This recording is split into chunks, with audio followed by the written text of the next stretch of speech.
നമ്മുടെ കേരളത്തെ ഒന്നാകെ പിടിച്ചു കുലുക്കിയ ഒരു വലിയ ദുരന്തം അവസാനിച്ചിട്ട് അല്ലെങ്കിൽ കഴിഞ്ഞു പോയിട്ട് നമ്മുടെ മുന്നിൽ 2 വർഷം തികയുകയാണ്. ഈ കഴിഞ്ഞ 2 വർഷത്തിന് മുമ്പുണ്ടായിരുന്ന ഒരു രാത്രിയിൽ ഉരുളെടുത്തു പോയ നിരവധി ജീവനുകൾ അല്ലെങ്കിൽ ജീവിതങ്ങൾ ഇപ്പോഴും വയനാട്ടിൽ ബാക്കിയാണ്. അവർക്ക് വേണ്ടി ഹൃദയഭൂമി എന്ന് പേരിട്ടിരിക്കുന്ന അല്ലെങ്കിൽ ഹൃദയഭൂമി എന്നറിയപ്പെടുന്ന ഒരു പ്രദേശത്ത് ഇന്നും മരണപ്പെട്ടു പോയവരുടെ ശരീര അവശിഷ്ടങ്ങൾ ഉറങ്ങുകയാണ് എന്നുള്ളതാണ്. പിഞ്ചു കുഞ്ഞുങ്ങളുടേതടക്കം അവിടെ കളിപ്പാട്ടങ്ങൾ കൊണ്ടുവയ്ക്കുന്ന അച്ഛനമ്മമാർ, ആ കുഞ്ഞുങ്ങൾക്ക് വേണ്ടിയിട്ടുള്ള സ്വീറ്റ്സ് കൊണ്ടുവയ്ക്കുന്ന, മധുരം കൊണ്ടുവയ്ക്കുന്ന അച്ഛനമ്മമാർ, മാതാപിതാക്കന്മാർ നിറ കണ്ണീരോടുകൂടി അവിടെ തൊഴുതു നിൽക്കുന്ന അവരുടെ കണ്ണുനീരിൻ്റെ ആ ദൃശ്യം ഇന്നും ഒരു മലയാളിയുടെ മനസ്സിൽ നിന്ന് മായുന്നില്ല എന്നുള്ളതാണ് നമ്മളെ ഏറ്റവും നൊമ്പരപ്പെടുത്തുന്ന ഒരു കാര്യമായി നിൽക്കുന്നത്. ഇതിനിടയിൽ ഈ പറയുന്ന ദുരന്തത്തെ, ഈ ദുരന്ത ബാധിതരായിട്ടുള്ളവരുടെ അവസ്ഥയെ ചൂഷണം ചെയ്യുന്ന, അങ്ങനെ ആ വാക്ക് തന്നെ ഉപയോഗിക്കേണ്ടി വരും, ഒരു മനസാക്ഷി കുത്തുമില്ലാതെ ചൂഷണം ചെയ്യുന്ന ഒരു രാഷ്ട്രീയ വർഗം നമ്മുടെ കേരളത്തിൽ ഉണ്ടായിപ്പോയി. അത് നമ്മുടെ കേരളക്കാരുടെ ഗതികേടായി തന്നെ നമുക്ക് കാണേണ്ടി വരും. ചൂഷിതരെ വീണ്ടും വീണ്ടും ചൂഷണം ചെയ്തുകൊണ്ടിരിക്കുന്ന ഒരു വർഗം, അതാണ് നമ്മുടെ കേരളത്തിലെ കോൺഗ്രസ് പാർട്ടി എന്ന് നമുക്ക് കണ്ണടച്ച് പറയേണ്ടി വരും. എന്തുകൊണ്ടാണെന്ന് ചോദിച്ചാൽ നമുക്കറിയാം, ഈ പറയുന്ന ദുരന്തബാധിതരുടെ കണ്ണീരിൻ്റെ നനവ് കാട്ടി നമ്മുടെ കേരളത്തിൽ 5,38,00,000-ലധികം രൂപ, നമ്മൾ ആലോചിച്ച് നോക്കി, 5,38,00,000-ലധികം രൂപ പിരിച്ചെടുത്ത ഒരു സംഘടനയുടെ, ഒരു രാഷ്ട്രീയ പാർട്ടിയുടെ, ഉത്തരവാദിത്തപ്പെട്ട ഒരു രാഷ്ട്രീയ പാർട്ടിയുടെ പേരാണ് കോൺഗ്രസ്. കണക്ക് അവർ പറഞ്ഞ കണക്കാണ് 5,38,00,000 രൂപ. ഈ 5,38,00,000 അധികം പിന്നീട് ഈ പറയുന്ന നമ്മുടെ യൂത്ത് കോൺഗ്രസ്സുകാർ 1,05,00,000 കൂടി കൊടുത്തിട്ടുണ്ടായിരുന്നു. ഇത്രയും തുക കയ്യിൽ വെച്ചുകൊണ്ട് കേരളത്തിലെ അല്ലെങ്കിൽ വയനാട് ജില്ലയിലെ ദുരന്തബാധിതരെ എമ്മാതിരി പറ്റിച്ചു എന്നുള്ളത് നമുക്കൊന്ന് ആലോചിച്ച് നോക്കിക്കോളൂ. ഈ ദുരന്തം കഴിയുന്നു 2025 മാർച്ച് മാസം 25 സംസ്ഥാന സർക്കാർ ടൗൺഷിപ്പിൻ്റെ നിർമ്മാണോദ്ഘാടനം നടത്തുന്നു, കല്ലിടിയിൽ നടത്തുന്നു.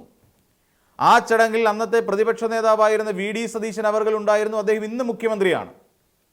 അവിടെ നിൽക്കുന്ന സാഹചര്യത്തിൽ അന്ന് VD സതീശൻ എന്ന് പറയുന്ന പ്രതിപക്ഷ നേതാവ് ഊറ്റം കൊണ്ടുകൊണ്ട് പ്രഖ്യാപിച്ചു, സർക്കാരിൻ്റെ ടൗൺഷിപ്പ് ഉയരുന്ന മുറയ്ക്ക് കോൺഗ്രസിൻ്റെ വീടുകളും അവിടെ ഉണ്ടാകും, 230 വീടുകൾ അവിടെ ഉണ്ടാകും എന്ന് ആ നാട്ടിലെ ജനങ്ങൾക്ക് ഉറപ്പ് നൽകിയ ഒരു പ്രതിപക്ഷ നേതാവ്. ആ പ്രതിപക്ഷ നേതാവിൻ്റെ പേര് VD സതീശൻ, ഇന്നത്തെ മുഖ്യമന്ത്രി.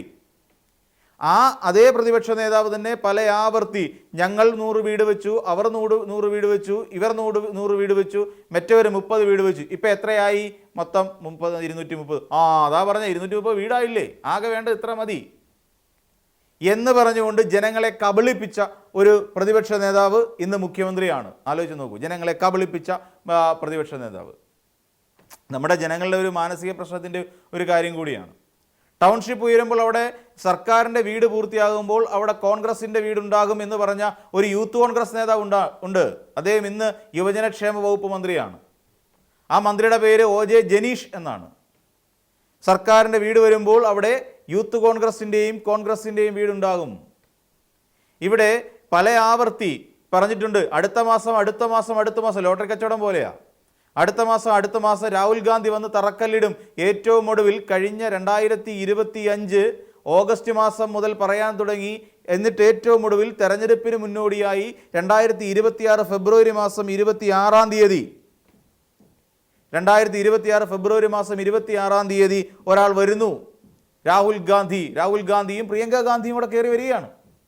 കേരളത്തിലേക്ക് വരുന്നു, വയനാട്ടിലേക്ക് എത്തുന്നു. അവിടെ വന്നുകൊണ്ട് കല്ലിടിയിൽ ചടങ്ങ് നടത്തുന്നു. 230 വീട്, 3.24 ഏക്കർ ഭൂമി. ആലോചിച്ച് നോക്കൂ, 3.24 ഏക്കർ ഭൂമിയിൽ സംസ്ഥാന കോൺഗ്രസ് പാർട്ടിയുടേതായി 230 വീടുകളാണ് അത്രേ പണിയാൻ ഉദ്ദേശിക്കുന്നത്. എങ്ങനെ ഈ പറയുന്ന 3.25 ഏക്കർ സ്ഥലത്ത് ഈ പറയുന്ന 230 വീടുകൾ പണിയുമെന്ന് നമുക്ക് ലോജിക്ക് കിട്ടുന്നില്ല. എത്ര സെൻറ്റ് വസ്തു, അതിൽ വീടിൻ്റെ സ്ക്വയർ ഫീറ്റ് എത്ര, ഇതിനെക്കുറിച്ചൊന്നും ആർക്കും ഒരു പിടിയില്ല. നിങ്ങൾ വിൽക്കാൻ ഉദ്ദേശിക്കുന്ന വീട് ടൗൺഷിപ്പാണോ അതല്ല വില്ല പ്രോജക്റ്റാണോ, ഇതിനെക്കുറിച്ചൊന്നും ഒരു ഐഡിയയും സത്യം പറഞ്ഞാൽ ഇന്ന് ഒരു മാധ്യമങ്ങൾക്കും ഇല്ല എന്നുള്ളത് വാസ്തവമാണ്. എന്തിന് കോൺഗ്രസ്സുകാർക്ക് പോലും ഇല്ല. ടി സിദ്ദിഖ് എന്ന് പറയുന്ന പിന്നെ കൽപ്പറ്റ MLA-യോടും ഇതൊക്കെ നിലവിലെ കൃഷി വകുപ്പ് മന്ത്രിയോടും ചോദിച്ചാൽ പോലും കൈമലർത്തി കാണിക്കുക അല്ലാതെ വേറൊരു നിർവാഹവും ഇല്ലെന്നേ. അതാ അവസ്ഥ. ഇന്നത് പറയണം, പറയാതെ പോകാൻ പറ്റില്ല. ഇവിടെ 230 വീടുകൾ പറഞ്ഞു, ശരി തന്നെ. രാഹുൽ ഗാന്ധി എന്ന് പറയുന്ന ദേശീയ കോൺഗ്രസ് നേതാവ് കേരളത്തിൽ വയനാട്ടിലെത്തി 50 വീടുകൾക്ക് തറക്കല്ലിട്ടു എന്നാണ് പറയപ്പെടുന്നത്. 50 വീടുകൾ. ഏറ്റവും ഒടുവിൽ അത് 18 വീടുകളുടെ നിർമ്മാണം എന്ന് പറയുന്ന ഒരു ഗതിയിലേക്ക് അധപ്പതിച്ചു. എന്നിട്ട് നിർമ്മാണ പ്രവർത്തനം നടക്കുന്നുണ്ടോ? ഇല്ല. 18 വീട് പോയിട്ട് ഒരു വീടിൻ്റെ തറ കെട്ടാൻ പോലുമുള്ള നിർമ്മാണ സാമഗ്രികൾ ഇറക്കാൻ കോൺഗ്രസ് പാർട്ടിക്ക് കഴിഞ്ഞിട്ടില്ല എന്നുള്ളത് കോൺഗ്രസിൻ്റെ ഏറ്റവും വലിയ രാഷ്ട്രീയ പാപ്പരത്വത്തെയാണ് സൂചിപ്പിക്കുന്നത്.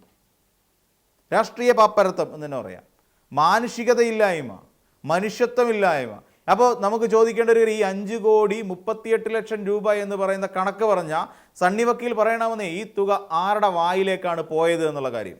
ഇനിയെങ്കിലും ഭരണം കിട്ടിയില്ലേ, സർക്കാർ രൂപീകരിച്ചില്ലേ, സണ്ണി വക്കീൽ ഇന്ന് വൈദ്യുത വകുപ്പ് മന്ത്രിയായില്ലേ, ഇനിയെങ്കിലും തുറന്നു പറയുന്നേ. ധൈര്യത്തോടെ ജനങ്ങളുടെ മുമ്പിൽ നോക്കി, അവരുടെ മുന്നിലേക്ക് നോക്കി ഇളിച്ച് കാണിച്ചുകൊണ്ട് പറ, ഞങ്ങൾ 5,38,00,000 രൂപ എന്ത് ചെയ്തു എന്നുള്ള കാര്യം.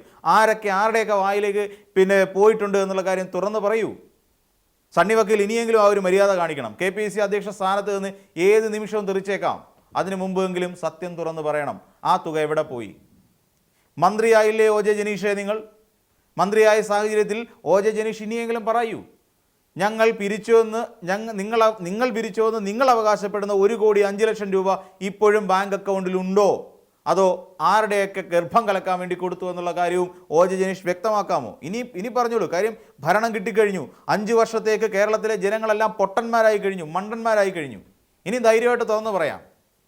ഇനിയെങ്കിലും പറയണം. അല്ലാതെ ഇനിയും ഈ പാവപ്പെട്ട വയനാടുകാരുടെ മുന്നിൽ നിന്നുകൊണ്ട് നാടകം കളിക്കാനായി ദേശീയ നേതാക്കന്മാരാരും കേരളത്തിലേക്ക് കാല് കുത്തരുത്. മോശമാണ്, നാണക്കേടാണ്. കോൺഗ്രസ് എന്ന് പറയുന്ന 75 വർഷത്തെ വലിയ മഹത്യായ പാരമ്പര്യം അവകാശപ്പെടുന്ന കോൺഗ്രസ് എന്ന് പറയുന്ന ഒരു രാഷ്ട്രീയ പാർട്ടിക്ക് അത് നാണക്കേടാണെന്നേ. 5,38,00,000 രൂപ പിരിച്ചിട്ടും ഒരു വീടിന് തറ പണിയാൻ പോലും കഴിയാത്ത ഒരു സംവിധാനമാണോ ഈ കോൺഗ്രസ് എന്ന് രാജ്യത്തുള്ള ജനങ്ങൾ നോക്കി പുച്ഛിക്കുമെന്നേ. ഈ ജനങ്ങൾ ഇനി എന്ത് വിശ്വസിക്കണം? കേരളത്തിൽ ഇനിയൊരു ദുരന്തം ഉണ്ടാകാതിരിക്കട്ടെ, ഉണ്ടായാൽ തന്നെ ഈ കോൺഗ്രസ് എന്ന് പറയുന്ന ഒരു പാർട്ടിയെ എങ്ങനെ വിശ്വസിക്കണം ജനങ്ങൾ? 230 പറയുന്നു, 50 വീടിന് തറക്കല്ലിടുന്നു. നിങ്ങളുടെ കണക്കുകൾ ഭയങ്കര രസമാണ്. ഇതിനു മുൻപ് തന്നെ പ്രളയമുണ്ടായ സമയത്ത് 1000 വീടായിരുന്നു കോൺഗ്രസ് എന്ന് പറയുന്ന KPCCയുടെ നേതൃത്വത്തിൽ ചെയ്തു കൊടുക്കുക എന്ന് പറഞ്ഞത്. 1000 500 ആകുന്നു, 500 100 ആകുന്നു. ഇതാണ് അവസ്ഥ. പറഞ്ഞവനും ചെയ്തവനും ഒന്നും ഒരു പിടിയില്ല. ഏറ്റവും അവസാനം പുനർജനി പദ്ധതി എന്നും പറഞ്ഞുകൊണ്ട് ഇവിടുന്ന് VD സതീശൻ അങ്ങ് അമേരിക്കയിലേക്ക് പറക്കുകയാണ്. UK അമേരിക്കയിലോ പോയിട്ട് അവിടെ നിന്ന് കുറേ ഫണ്ട് സമാഹരിക്കുന്നു. എന്നിട്ട് ഈ പറയുന്ന പുനർജനി പദ്ധതി പ്രകാരം ആർക്കെങ്കിലും ഫ്ലാറ്റ് വെച്ച് കൊടുത്തിട്ടുണ്ടോ എന്നുള്ള കാര്യം പലരും ഇപ്പോൾ അന്വേഷിച്ചുകൊണ്ടിരിക്കുക, ആ ഫ്ലാറ്റിൽ താമസിക്കുന്നവരെ. ഇതൊന്നും നടന്നിട്ടേയില്ല. എന്നിട്ട് നമ്മൾ എന്ത് ചെയ്തു? നമ്മൾ കേരളക്കാർ ഇതെല്ലാം വിശ്വസിച്ചുകൊണ്ട് കോൺഗ്രസ് ഇവിടെ എന്തോ മലമറിക്കാൻ പോകുന്നു എന്നുള്ള പറയുന്നൊരു തോന്നലുണ്ടാക്കിയതിനെ നമ്മൾ അംഗീകരിച്ചു. പൊതുജനം കഴുതകളായി എന്ന് പറയുന്നതാണ് യാഥാർത്ഥ്യം. ഇപ്പോഴും വയനാടുകാർക്ക് കുഴപ്പമില്ലാത്ത എന്താണെന്നറിയാം, വയനാടുകാർക്ക് ടൗൺഷിപ്പ് പദ്ധതി അവിടെ നടന്നുകൊണ്ടിരിക്കുക. എന്നാലും നിലവിലത്തെ സാഹചര്യം പുതിയ സർക്കാർ മാറി വന്നപ്പോഴേക്ക് പണി മന്ദീഭവിച്ചു. അത് കാര്യം അതിന് ഉടനെയെങ്ങും വലിയ എന്ന് വെച്ചാൽ പണിക്കാരുടെ എണ്ണം കുറവാണ്, പഴയതുപോലെ പണിക്കാരില്ല. അത് വളരെ പതിയെ, എനിക്ക് തോന്നുന്നു ഇനി 5 വർഷം കൊണ്ട് പൂർത്തീകരിക്കുന്ന ഒരു രീതിയിലായിരിക്കും ഈ സർക്കാർ അതിനെക്കുറിച്ച് ആലോചിക്കുന്നത്.